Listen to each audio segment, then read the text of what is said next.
The debris field had no name.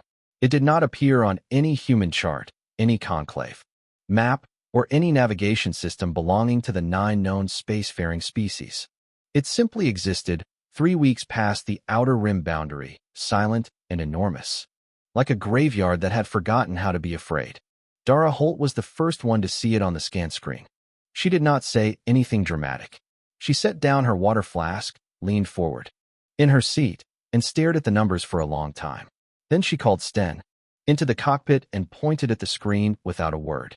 Sten looked at the readings. He chewed the strip of dried protein he always had in his mouth and said, "That is a very big ship." Said Dara. "That was a very big ship." What remained of it stretched across 400 kilometers of space. The hull was not torn the way metal tears when it explodes. It was not burned the way ships burn when they lose power and drift into a star. It was simply gone in places, cleanly and completely, as though something had decided that certain parts of the vessel no longer had the right to exist and had made that official.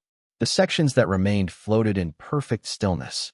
No spin, no drift, just stillness. The ardent wake moved in slowly. Dara ran the EVA check herself. She did not trust the automated system in debris fields this old, and she did not trust the size of what she was looking at. Something that could erase pieces of a ship that large deserved a second pair of eyes on every seal and every oxygen reading. There were 3 of them on the EVA team. Dara, Sten, and a young salvager named Bryce who had been with the crew for 8 months and was still at the stage where he thought silence meant nothing was wrong. He would learn. They entered the wreck through a breach in the lower hull that was wide enough to fly the ardent wake through. Inside, the scale of the vessel became harder to process. The corridors were not built for anything human-sized. The ceiling of the main passage was 30 meters above them. The walls were lined with materials that did not match anything in Dara's reference database, which was extensive. There were no bodies, no crew, no debris, no personal effects. Whatever had crewed this ship had either escaped or had been included in the erasure. Dara preferred not to think about which one was more likely. The energy signature they had detected from the ardent wake was coming from the core section of the vessel. It took them 40 minutes to reach it through the dark, and the dark was very complete. Their suit lights threw pale circles on walls that seemed to absorb the rest of the light rather than reflect it. Bryce stayed close to Sten and did not say anything, which Dara appreciated. The core section had survived completely intact. It should not have. Everything around it had been partially erased, but the core room was sealed, untouched, and still powered by something that produced no heat signature and made no sound.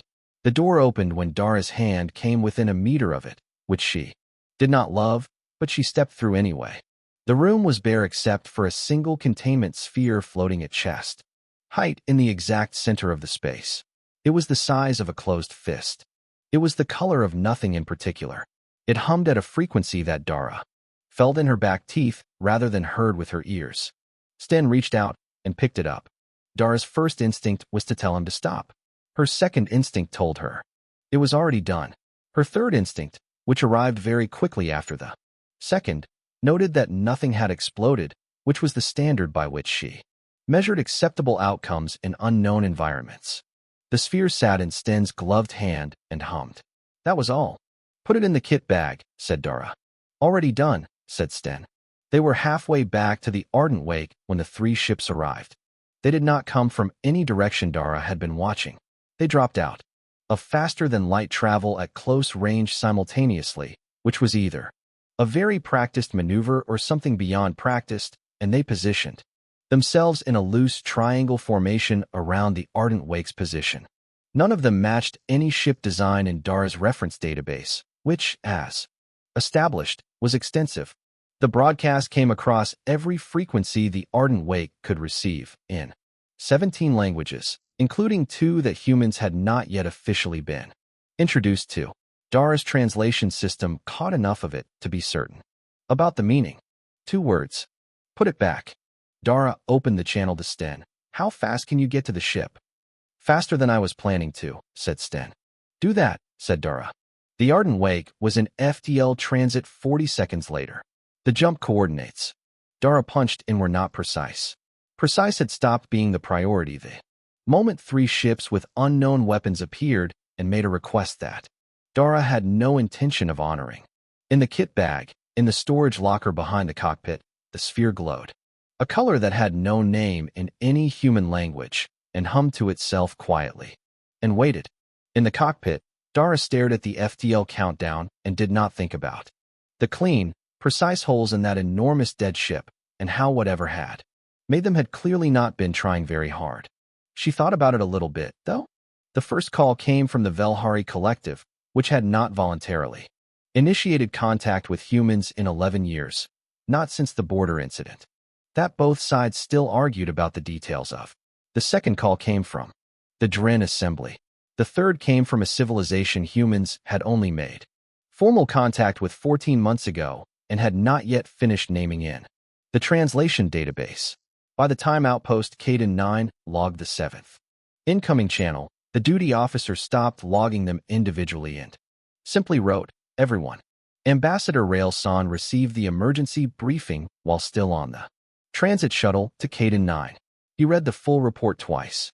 Then he sat, with it closed in his hands for the remainder of the flight, and watched the stars move past the window in the way that people do when they are not seeing stars at all, but thinking about something that does not have a shape yet. Rail had spent 31 years in diplomacy. He had negotiated 3 ceasefire agreements, 2 territorial disputes, and 1 situation that no official title had ever been given to because naming it would have required admitting it had happened. He knew the difference between a crisis and a catastrophe, and he knew it the way a person knows the difference between rain and a flood, not from a description, but from having stood in both. This, he thought, was something else entirely. Caden 9 was a mid-sized relay station, built for communication and low-level diplomatic exchange. It was not built for what was currently happening to it. Every receiving array was running at capacity. The station's main conference room had been converted into an emergency operations center in the 3 hours since the Ardent Wake's jump. Staff moved in tight, fast lines between terminals. Nobody was talking above a necessary volume. That was always the sign, Rail had learned. When trained people got quiet, the situation was serious. When they got very quiet, it was beyond that.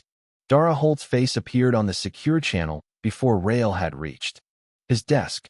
She looked the way she always looked, which was to say she looked like a person who had decided that expressions were optional. Behind her, Rail could see Sten at a workbench with the sphere resting on a scanner bed, connected to instruments that were probably not designed to scan something like this and were certainly not producing readings that made sense. "Tell me you have it secured," said Rail. "It's in the ship," said Dara. "Sten is running analysis." "That is not what I asked." "It's calm," said Dara. "It's just sitting there. It's been sitting there for 6 hours and nothing has changed except the glow, which gets slightly stronger every 40 minutes or so. We timed it." "You timed it," Rail repeated. "Sten timed it," said Dara. "He timed it, and then he started taking notes, and I stopped asking questions about the notes." Rail filed that away and moved on. There was a great deal to move on to. The Conclave envoy arrived at Caden 9 4 hours later. This was the detail that told Rail more than anything else he had been told. That day, the Galactic Conclave did not travel. They summoned. They had not sent a physical representative to any human installation in the 60 years since first contact.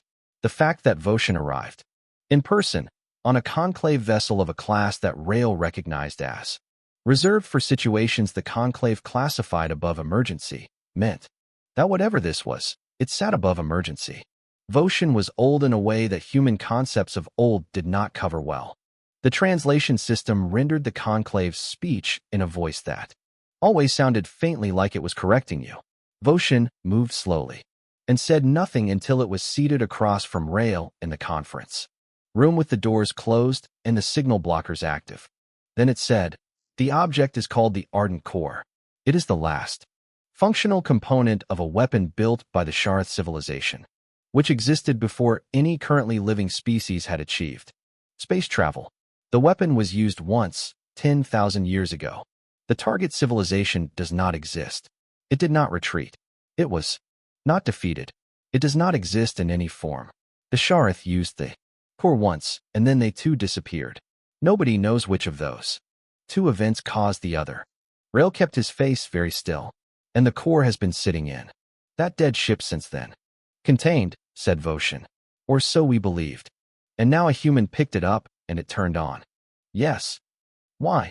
Voshin's many-jointed hands moved in a way the translation system did not assign meaning to. That is the question which has caused 17 civilizations to contact your government in the past 6 hours. The core has been approached before by 12 different species over 10,000 years, including the conclave. It did not respond. It remained dormant. Your engineer touched it, and it activated within seconds. Rail thought about Sten, chewing dried protein and picking up unknown objects. He thought about the notes Dara had mentioned.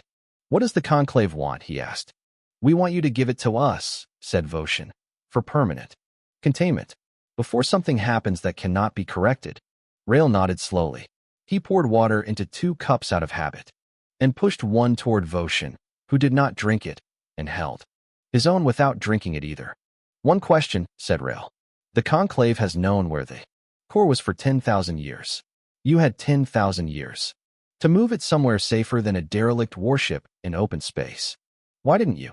The silence that followed was long enough that the translation system checked itself twice to confirm it had not missed anything. It had not missed anything. Voshin simply did not answer. On the ardent wake, Sten turned a page in his notebook and kept writing, and the sphere glowed a little brighter than it had 40 minutes ago. The summit room on Caden 9 had never been designed for 11 species. It had been designed for 3, comfortably, or 5 if 2 of them were small. What it held now was a problem that the station's environmental systems were trying to solve and not quite managing. The air smelled of, for different atmospheric adjustments competing with each other. The seating was a collection of whatever Caden 9 could find that different bodies could use without injury. The light had been compromised to a pale gray that nobody loved, but everyone could tolerate. Director Pel Warwick had taken a corner seat close to the wall, which was his habit in rooms where he expected things to get loud. He was a large man with a scientist's eyes, meaning he watched everything without appearing to watch anything, and he had been reading Sten's transmitted notes on a small tablet since before the room filled. He had read them 4 times. Each time, he looked up with a slightly different expression. By the 4th reading, the expression had settled into something that was not quite worry, and not quite excitement, and was entirely both. The complaints began before the formal session was opened. The Velhari representative spoke first, because the Velhari always spoke first. Their position was that the core was a galactic-level threat, and that any civilization in possession of it without the consent of the conclave was, by the terms of the Galactic Compact, in violation of 17 separate stability agreements, 4 of which humans had signed and 3 of which humans had signed without fully reading, which Rail privately admitted to himself was accurate and intended to stay private. The Dren Assembly speaker made a purely practical argument that human civilization, with 200 years of space travel, was not equipped, experienced, or qualified to manage an artifact that had erased an entire civilization the one time it had been used. This argument was made calmly, and without hostility, which made it harder to push back against than the Velhari's approach. 2 of the other delegations made arguments that were, as far as Rail could determine, religious in nature, though the translation system rendered them in the phrasing of policy positions, and he was not going to untangle that in the middle of a summit. Grell, the conclave archivist, did not speak during the opening session. Grell sat at the far end of the room and watched with eyes that had been watching things for longer than some of the civilizations in the room had existed. When the other delegations finished, Rail noted that Grell had not moved once. Rail listened to all of it without interrupting. He had a rule about rooms. Let them empty before you fill them. People who spoke into a full room were arguing. People who spoke into a quiet room were heard. He waited until the room was quiet. I want to ask a question, he said, and I want to ask it to the room, and not to any one delegation. The core has been in this galaxy for 10,000 years. In that time, It was approached by at least 12 species, including the Conclave. It did not respond to any of them. Your own records confirm this. He looked at Grell when he said your. Then a human salvager picked it up 48 hours ago, and it activated immediately. My question is, why? Nobody answered. That is not a rhetorical question, said Rail. I am genuinely asking. Because every argument in this room is built on the premise that humans are the wrong species to have the core. But the core itself appears to disagree, and the core's opinion seems relevant. The Velhari representative started a response. Rail raised one hand. Not rudely, but with the specific weight of someone who was not finished. Before anyone answers, I would like Director Warwick to share what we have learned from the initial analysis. Pell stood. He was not comfortable speaking in rooms like this. He was comfortable being right, which was a different and more useful skill. He explained what Sten's notes contained and what his own team had confirmed in the past 18 hours. The core was not a weapon in any conventional sense. It had no targeting system, no yield mechanism, no activation sequence of the kind that a weapon carried. What it had was a communication structure encoded at a level of complexity that human instruments should not have been able to read. And yet Sten, with a salvager's jury-rigged scanner and a notebook, had pulled enough of the structure to show clearly what the core was. It was not a weapon. It was an evaluation. The room, which had been loud for 2 hours, became very quiet. Pell continued. The Shareth had not built the core to destroy anything. They had built it to find something. Specifically, a species that would reach for an unknown object with no understanding of it, no tactical calculation, and no authority telling them it was permitted. The core had been designed to stay dormant against greed, against strategy, against fear, and against protocol. It woke for pure, unfiltered curiosity and nothing else. Grell made a sound that the translation system rendered as a long exhale. We knew the core contained a Shareth message, said Grell, quietly. We believed it was a warning. It is not a warning, said Pell. No, said Grell. It appears not. The Velhari representative began to reassemble an argument. 3 other delegates leaned together in quiet, fast exchange. The summit was not over and would not be over soon, and 2 of the delegations were already signaling their fleet commands in ways that Rail's monitoring team flagged within minutes. But Rail was watching Grell, who was watching Pell's tablet, which showed Sten's diagrams, which showed the beginning of the Shareth message, which was not a warning and had not been designed for anyone in this room. It had been designed for the species stubborn enough to pick up something they had never seen before because it hummed in an interesting way and they wanted to know why. Rail thought about Sten. He thought about Dara's voice on the channel, flat and practical, saying, he started taking notes. And I stopped asking questions about the notes. He thought that there was probably not a better description of humanity in the known galaxy. The fleet arrived at the edge of the Caden 9 system without any further warning than the summit delegates had already provided by signaling their commands. It was not a surprise. Rail had told his staff to expect it the moment he saw the Velhari delegate's hand move to a personal communicator.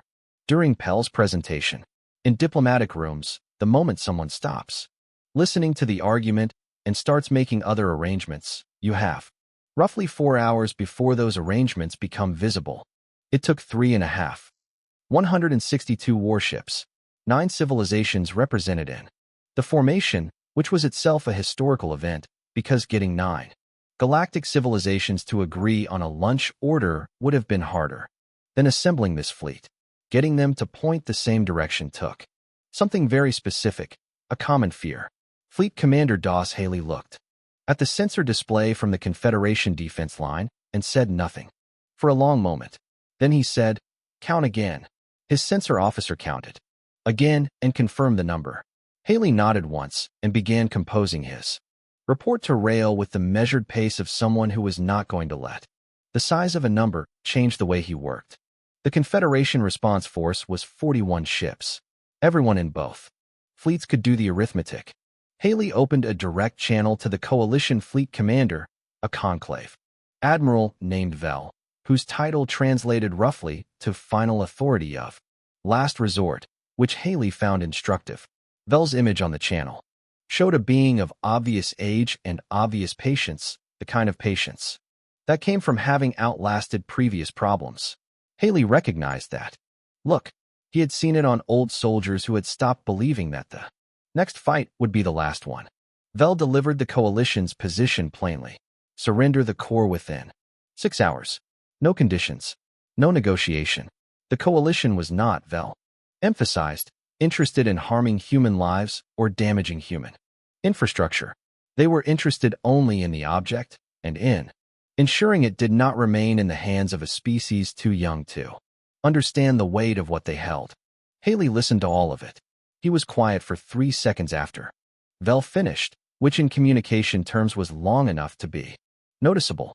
Then he said, I hear you. I want to give you something in return for the 6 hours. Not the core. Something better than the core. I want to give you the reason we're keeping it, and I want to give it to every ship in your fleet simultaneously, because I think after you hear it, some of your coalition members are going to have questions for each other that are more important than the questions they currently have for us. Vel's stillness was absolute. Proceed, it said. Haley patched in Pell and Sten directly. Pell spoke. Sten's translated. Diagrams and notation appeared on the shared channel, broadcast across every receiving system in every ship of the coalition fleet. Pell explained the core's structure again, calmly and in detail, in the way he always explained things, which was the way of someone who was more interested in you understanding than in you agreeing. The core was not a weapon. It was a filter. It had been built to lie dormant until a specific condition was met, and the condition was not power or technology or diplomatic standing or age as a civilization. The condition was simpler and stranger than any of those things. The condition was that a member of the species had to reach for it. With no knowledge of what it was, no permission from any authority, and no reason beyond wanting to know, the Shareth had built something that could tell the difference between a civilization that reached for unknown things because it had calculated the odds and found them acceptable, and a civilization that reached for unknown things because that was simply what it did, between a species that explored because it was strategic and a species that explored because it could not help itself. Sten had picked up the core because it was sitting there and humming, and he wanted to know why. That was the whole of it. The silence across the coalition fleet lasted longer than Haley expected. He had expected noise, argument, counterposition. He had prepared responses to 17 different objections and had ranked them by likelihood. What he had not prepared for was this: 162 ships going quiet at the same time and staying that way. It was Vel who spoke first. The old admiral's voice, when it came, had something in it that the translation system struggled to classify. Haley's system flagged it as uncertainty and then revised to recalculation before settling on something that had no clean translation and displayed on Haley's screen as a string of symbols. That meant, roughly, the awareness of having held a wrong belief for a very long time. The message, said Vel, the one encoded in the core. What does it say? We don't have all of it yet, said Pell. We have the beginning. The beginning is a set of coordinates. Another silence. Where? Said Vel. Pell gave the coordinates. Haley watched Vel's expression on the channel and watched the expressions of the other delegates who were patched in. From Caden 9, he watched Grell, who had been still for the past hour, become very still in a different way, the way of someone who has just understood something they had been looking at for a long time. Those coordinates, said Grell, and then stopped. We know, said Rail. They're not in any chart. We checked. No, said Grell. They would not be. They are not in any chart because no chart goes there. The conclave mapped the boundary of known space. 4,000 years ago, those coordinates are outside it. The coalition fleet did not move for the rest of the 6-hour window. And when the window ended, they did not fire. They simply held position, while 17 different command channels buzzed with conversations that Haley's team picked up fragments of, and every fragment said some version of the same thing. What do those coordinates mean? Haley sent one message to Rail. For words, they want to come. Rail looked at the message. He thought about Dara and Sten on the ardent wake, sitting with a glowing sphere that had waited 10,000 years to hum at exactly the right person. He thought about the coordinates. outside the edge of every map any species had ever made. He typed back 5 words. Tell them to follow us. Past the last charted star, the universe did not end. It did not turn to static or darkness or the cold nothing that certain old Velhari texts described. Beyond the boundary of the known, it simply continued, as it had presumably always continued, unremarked upon and unmapped. The ships that crossed into it found stars they had no names for and distances their charts had no lines to measure. The ardent wake led the procession, which was not something Dara had planned for this year. She had 12 ships following her. 5 belonged to the Confederation. The other 7 were coalition vessels whose commanders had, through a series of channel exchanges that Rail had managed with the particular exhausted diplomacy of a man who had not slept properly in 4 days, agreed to observe, rather than interfere. Voshan was aboard one of them. Grell was aboard another. Vel had returned to Conclave space to explain the situation to beings above. His authority, which Vel had described as not a conversation I expect to be brief. Haley's ship ran rear position, which was his preference in any formation he had not designed. The journey took 9 days. On the 4th day, Sten finished decoding the 2nd section of the course message. He brought it to Dara rather than transmitting it because he wanted to see her face when she read it. He watched her read it. Her face did the thing it rarely did, which was change visibly, and what it changed into was not an expression he had a good name for. Does Rail know? She said. Sending it now, said Sten. On the 9th day, the coordinates resolved. At the precise point in space where no map led, there was a boundary.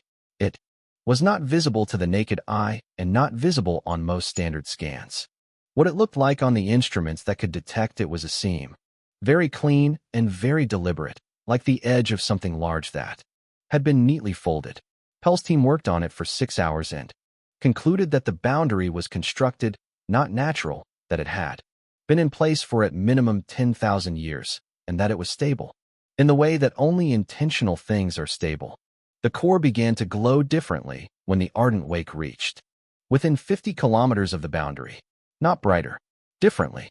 The light moved now, slow and purposeful, turning through colors that Sten had stopped trying to name because names implied he had seen the colors before, and he had not. He carried it to the airlock and held it up toward the boundary the way someone holds up a key, toward a lock they cannot quite see, half instinct and half protocol. And the boundary opened. Not dramatically. No sound, no light show, no grand unfolding. It simply became passable, the way a door becomes passable, and on. The other side of it was a station. The station was enormous in the way that the dead dreadnought had been. Enormous, but where the dreadnought had felt like something ended, this felt like something in the middle of a very long wait. It was lit. It was powered. Every system on it read as active, and the active systems numbered more than Pell's team could catalog in the first pass. It had clearly not been built by any species currently alive. The architecture was unlike anything in any database, and it was beautiful in a way that had nothing to do with aesthetics and everything to do with precision, the way a solution to a very complex problem is beautiful. The voice came through every channel simultaneously, not as a broadcast, but as a direct address, adjusted to each ship's language, as though it had been waiting with its greeting already prepared. You have arrived, said the warden. You are expected. The species that holds the core is welcome. Others are welcome as observers. Please come inside. There is a great deal to discuss, and the relevant timeline is shorter than it was when I last gave this briefing. Dara, standing in the Ardent Wake's cockpit, said, How long ago was that? 10,000, for 112 years, said the warden. Long wait, said Dara. I had a great deal to review in the archive, said the warden. And I expected it would take time. The filter is not designed for speed. They docked. They entered. The station's interior was sized for multiple species simultaneously, which Pell noted in his log was not an accident, but a design specification. The warden was not a physical presence. It spoke from the station itself, and its voice had the quality of something that had spent 10 millennia thinking carefully about what it needed to say and had arrived at exactly the right words. What it told them took 4 hours.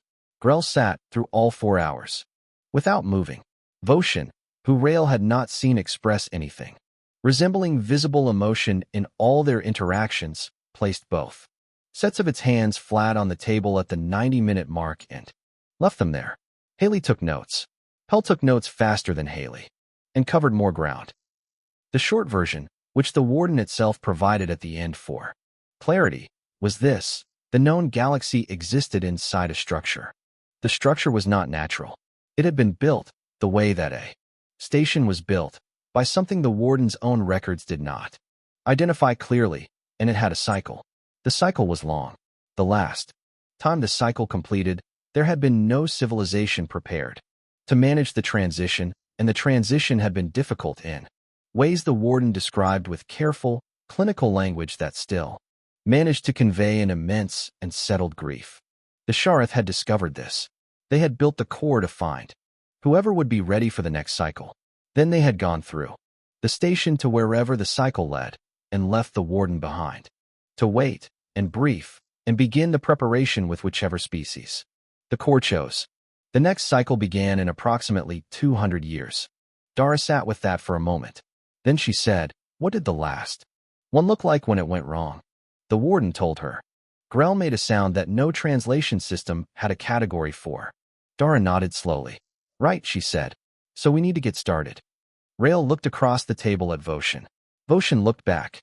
Between them, in 10,000 years of galactic civilization and cooperation and ancient wisdom, no species had knocked on this door. Humanity had been here 9 days. 10 years is not a long time to change the shape of a galaxy, but it is. As Pell once said in an interview, he later claimed he had not given enough time to change the direction of one. If you start at the right point and push without stopping, the Threshold Authority had been running for 9 of those 10 years.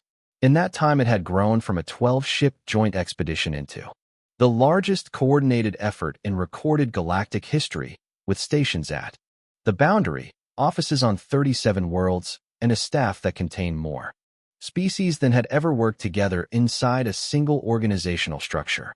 It also contained, at every level, a disproportionate number of humans, which most of the non-human staff had stopped remarking on because it had become the simple and expected texture of working there.